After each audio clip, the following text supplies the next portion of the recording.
Which is sportier? Which is the sportier car? Like we look at cars that are fun and family friendly. Like I equate sportiness as being fun. That's just me. Which is the most sporty car? What do you think? So I think that one is probably a little bit more luxurious and a little bit more classy inside and the way it does things. And this would be a little bit more sporty and fun. Okay. That would be where I put it. Yeah, Look, I would have to they're agree. both fun.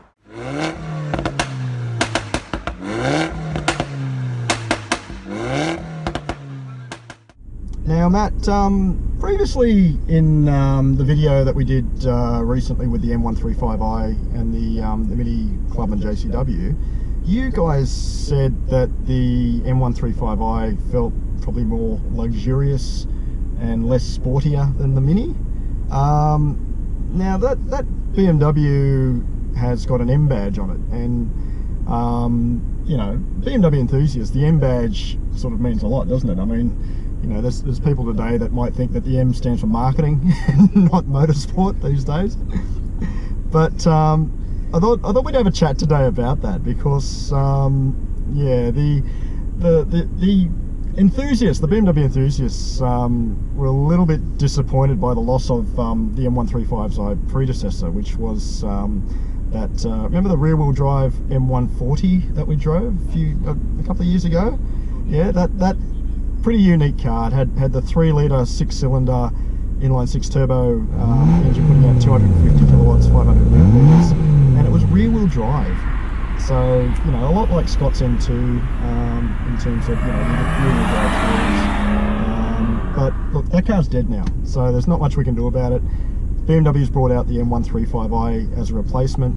And as we said previously, you know, the M135i has got 2-litre 4-cylinder turbo putting out 225 kilowatts, 450 newton meters. It's auto only, but it does gain xDrive, which is all-wheel drive, and that sort of puts the power up to about 50% to the rear.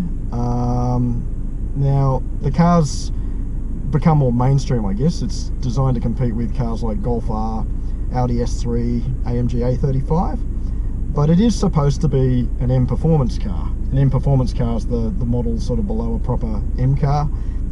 You know, it's called an M Lite or a baby M car. But the thing I noticed on this car, I suppose, was that it comes with touring spec tyres compared to the Mini. The Mini comes with sticky Michelin Pilot Super Sports. So I thought today we'd get you in a car that has got an option on it that not many people know about. It's got the $1,900 M Performance package, which comes with 18-inch lightweight forged alloys. It's got a bit more aggressive styling, so it's got blackout trim for the grills, the mirrors, the front bumper bar there. It's got some weight reduction features in it, which to me, I don't really think it's worth it. You lose the actual boot floor in the back, and it's got a little bit of overboost in the engine, which again, not really that worth it, I suppose. Drops the 0 to 100 km/h time to 4.7 seconds, down from 4.8 seconds, so 0.1 of a second.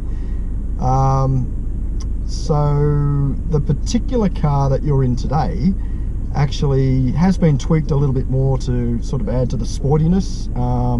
It's got M Performance drilled and slotted rotors on the car, brakes on the car. It's got stickier Michelin Pilot Super Sport tyres. It's also got AC Schnitzer lowering springs on it, which lower the car down to about 25 to 35 mil. And it's got a couple of little cosmetic items on it, you know, sort of an M lookalike rear lip spoiler on the back there, and M style wing mirrors. Now mate, you've had a drive of that car. Now in terms of performance, handling, ride, how does it compare with like a standard M135i?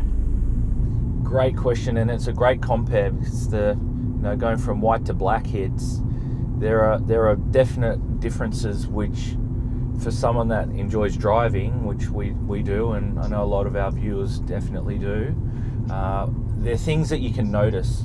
Now, although they may seem subtle to the eye, they do make a difference cosmetically, but they also translate into the driving experience. So, you know, we drive, you know, 95+% on the road, and the occasional track day when we're lucky enough to have that happen. So one of the things that are big is obviously practicality, but also comfort, because Sydney roads aren't fantastic. With this car and the way it's set up with the AC Schnitzer lowering springs, it actually rides really well. Really well. Well, I just got to say, Matt, that car actually has another option which a lot of Australian M135i's don't have, and it's actually got adaptive suspension on it. So so it's got comfort and sport that you can adjust there. So with those springs, how do you think it rides and everything? Does it ride okay? It actually rides really well. It's really compliant. It seems like it feels like they've actually gone into some R&D partnership, because the suspension ride is controlled. It is sportier, but the settings are really compliant. So if you go over a small pothole, the bump and rebound it's really controlled. So it keeps the car nice and steady. It's also well in control of that, but you also get lots of nice feedback. So the comfort it's actually really nice. And you know, obviously from the driver's seat, you're feeling everything highlighted because you're holding onto the steering wheel and you're in control of the car. But it feels really nice. It's quite plush, yet it's still got that sporty edge, which is fantastic. So I think it's a nice progressive step towards a more sporty vehicle, in line with the M Performance sort of philosophy. So I give it the big tick, big thumbs up for that.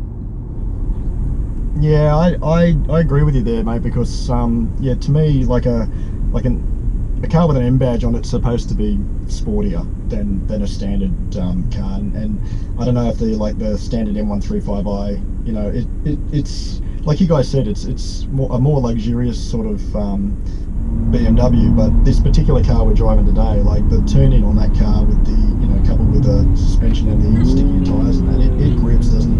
It's really, really nice the way it turns in. Mate, it really does. And with the, you know, with the xDrive factored in, it just feels really balanced, and it feels sporty. It's actually really a lot of fun to drive. Even at slow speeds, you get that nice feedback, and as you said, turn-in's fantastic. It's just really mashed up really well. Everything's in harmony, which is important in a car that you drive regularly. Now, Matt, X Factor. I know it's a question that we ask in our reviews. Do I have to ask about this car? Like, has it got X Factor? Is it the kind of car when you park it, are you going to look back at it? You're going to look at yourself driving past a reflection? What do you think? Yeah, very much.